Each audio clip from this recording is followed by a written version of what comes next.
Jumpa lagi dengan saya, Bruder Theo. Apa kabar? Semoga Anda sehat dan baik-baik saja. Kali ini saya ingin berbagi inspirasi tentang komunikasi. Walaupun sering dibahas, tapi menurut saya tetap relevan dan baik kita merefresh tentang komunikasi. Karena banyaknya hambatan dalam berkomunikasi, ya, maka kita perlu mengusahakan beberapa hal yang penting dan mengingat kembali hal-hal yang bisa terjadi di dalam komunikasi kita dengan orang lain.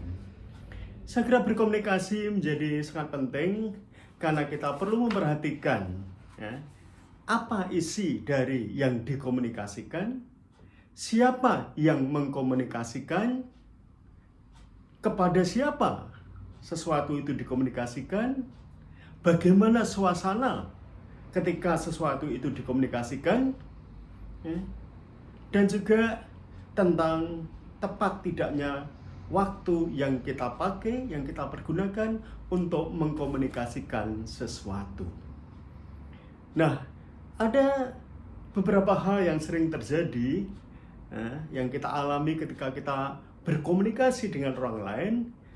Yang pertama menurut saya adalah terjadinya distorsi dari konten, dari isi yang kita komunikasikan kepada orang lain, bahkan mungkin juga suasananya dan bagaimana cara kita menyampaikan itu bisa didistorsi oleh orang di sekitar kita ya. Distorsi bisa terjadi karena panjangnya rantai komunikasi kita. Misalnya kita berkomunikasi dengan seseorang, lalu seseorang itu menyampaikan kepada orang lain itu menyampaikan lagi kepada orang lain, sampai 5, 7 orang, 10 orang, dan sebagainya. Bisa terjadi distorsi karena ya, orang ketika mendengarkan kita mungkin tidak sungguh-sungguh mendengarkan, lalu hanya menangkap mungkin hanya 60%. Ya. Lalu kemudian disampaikan pada orang lain diterima 50%. Lalu disampaikan lagi hanya 40% dan seterusnya. Ya, jadi semakin panjang rantai komunikasi kita, itu ada banyak kemungkinan atau kemungkinan besar itu terjadinya suatu distorsi. Oleh karena itu kita harus sungguh-sungguh hati-hati dalam menyampaikan sesuatu yang kita komunikasikan agar sungguh-sungguh dapat ditangkap dengan jelas dan sadar bahwa apa yang kita komunikasikan bisa terdistorsi ketika rantai itu makin panjang. Maka dalam berkomunikasi itu penting sekali adanya tanggapan, adanya penilaian dari orang lain. Kalau orang lain menanggapi, kalau orang lain menilai, kalau orang lain itu menyampaikan sesuatu, respon pada apa yang kita komunikasikan, itu penting. Karena apa? Karena itu membuktikan bahwa mereka atau dia itu memperhatikan apa yang kita sampaikan. Kalau komunikasi satu arah itu biasanya ya distorsinya itu semakin besar. Tapi kalau komunikasi di dua arah, ada feedback, itu kemungkinan untuk distorsi itu tentu ada masih, tetapi semakin kecil. Karena tanggapan, penilaian itu artinya orang mendengarkan kita. Orang sungguh-sungguh atentif mendengarkan kita.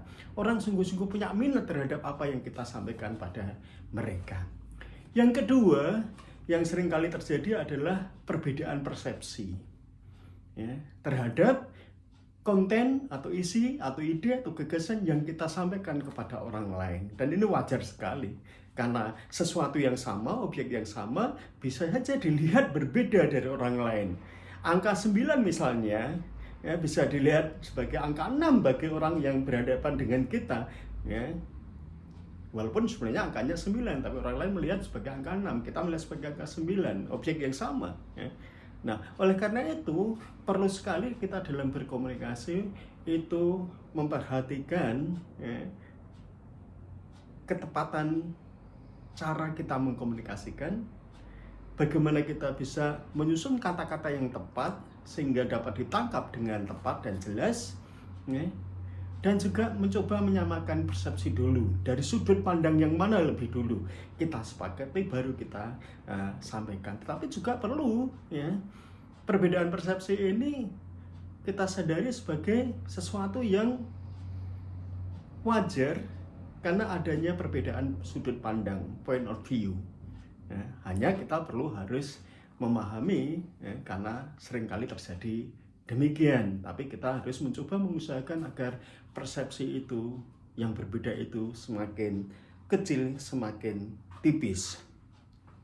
Nah, yang perlu kita perhatikan juga dalam berkomunikasi, komunikasi itu tidak sekedar kata-kata, tidak hanya semburan kata-kata yang keluar dari mulut kita, ya, tidak hanya sekedar rentetan kata-kata, tapi komunikasi itu juga menyampaikan sesuatu yang ada aksinya, communication. Ya. Kita masing-masing mesti bertanya pada diri sendiri, ya, apakah tindakan saya, sikap kita itu sama dengan yang kita sampaikan dalam kata-kata. Orang sering mengatakan kata-kata dan perbuatan harus sama. Karena kalau kita hanya pandai berkata-kata dan tidak kita buktikan atau tidak kita ikuti dengan tindakan atau sikap kita, maka persepsi itu akan makin lebar. Ya. Atau orang selalu hanya mengatakan, hanya omongan doang, ya, tidak ada buktinya, tidak ada wujud tindakan, sikap, dan tindakannya. Nah, saudara dan saudara sekalian, dua hal itu menjadi penting, ya.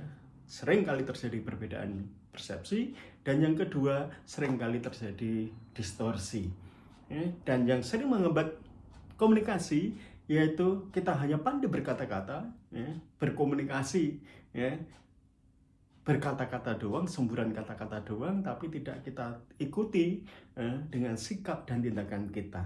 Karena kalau hanya pandai berkomunikasi, menyebarkan kata-kata, ya semua orang bisa pinter, ya. Tapi kalau kita berkomunikasi, tapi communication, ya, communication, communication artinya juga berkata-kata dan juga mengikuti dengan tindakan dan sikap, maka orang akan semakin yakin, semakin percaya terhadap apa yang kita sampaikan, apa yang kita komunikasikan, ya, dan itu menyebabkan tangkapan terhadap apa yang kita komunikasikan semakin tepat dan benar.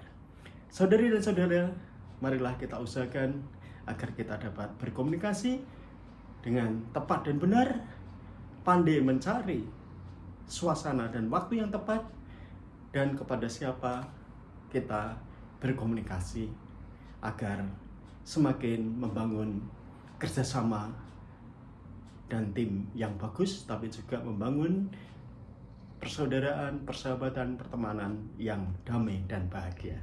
Sekian dan terima kasih. Selamat untuk mencoba.